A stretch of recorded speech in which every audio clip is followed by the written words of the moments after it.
So we're here at Crane Neck Point. It's an example of a rocky intertidal habitat. Crane Neck Point is located on the north shore of Long Island. We are looking at Long Island Sound, and across Long Island Sound is Connecticut. This rocky intertidal habitat is the result of the last glacial age, where Long Island was about the southernmost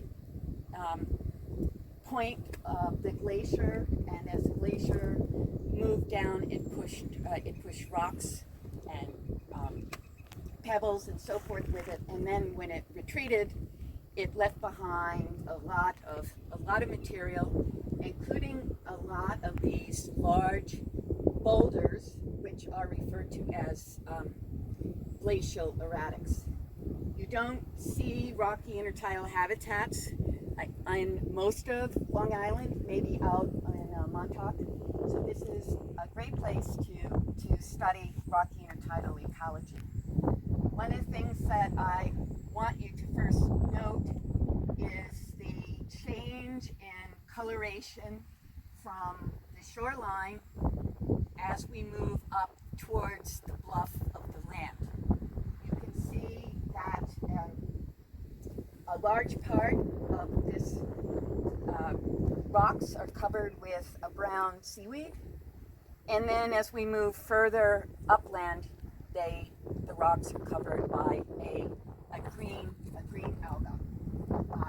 This is a good example of zonation, at least zonation in terms of these macroalgae. The rocky intertidal zonation, there are multiple factors that determine where organisms can survive. And one of the major factors is the tidal area.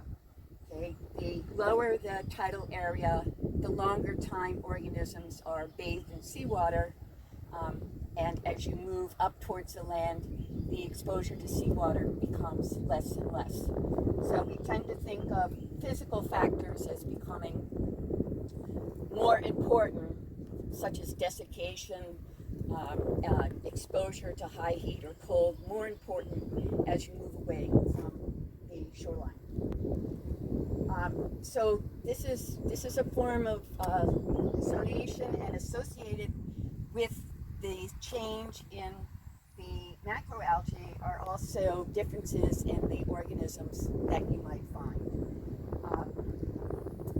If we look around, we see a lot of seaweed, and even though it's brown, actually there can be multiple species of seaweed.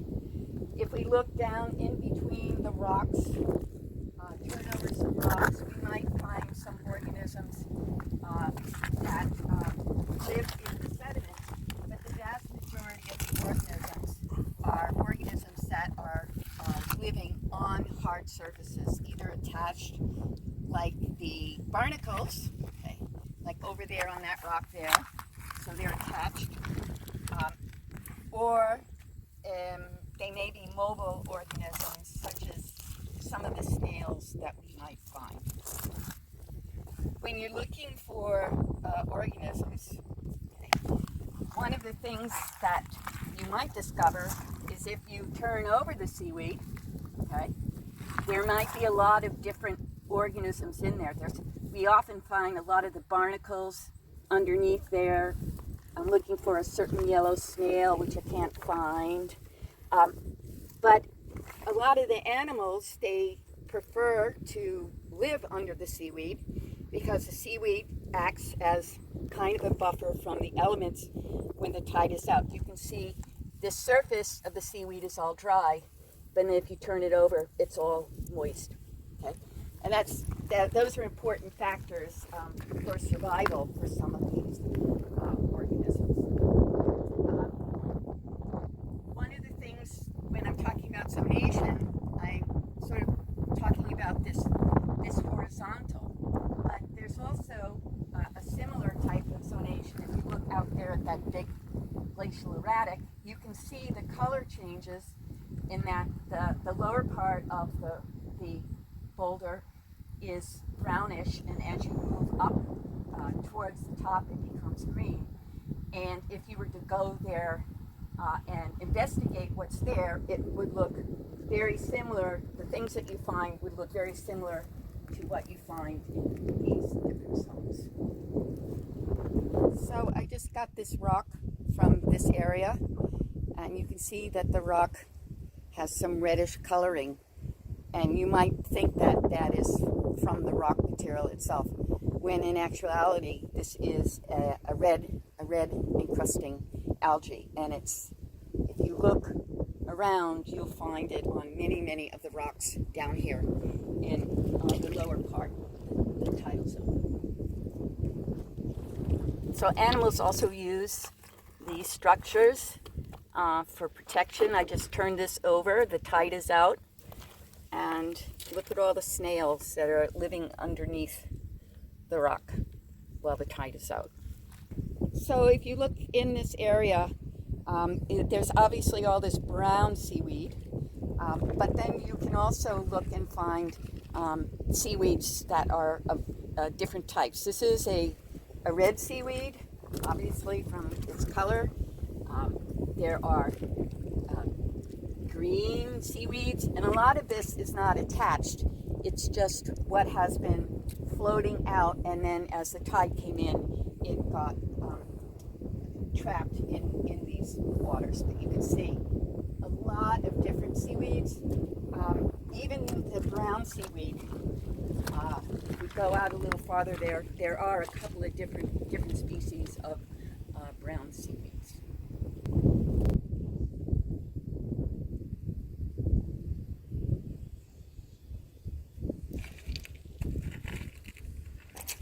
When you move up towards the land, you start to see less and less macroalgae, seaweeds growing. There also is less diversity of animals, but there is one animal that has made a living here. If I turn one over, maybe we'll see it.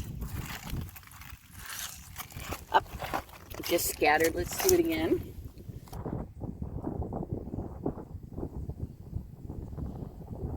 So these crabs are what their common name is, the Asian shore crab, and they are an invasive species that, according to some people in SoMAS, arrived here at Crane Neck Point somewhere around 1992, 1993, and they are one of the organisms that thrive quite well up in this higher zone in Crane Neck Point.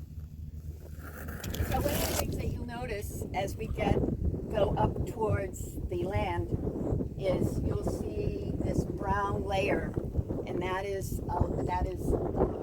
primarily seaweed that has been tossed up during a high tide, or maybe a very high tide. And then when the tide recedes, the seaweed is left behind. And this is referred to as wrack, W-R-A-C-K. And it also serves as a shelter for certain animals, like amphipods. And also, as it decays, it provides food for the amphipods, as well as nutrients that might leach out and then run back down into Long Island Sound.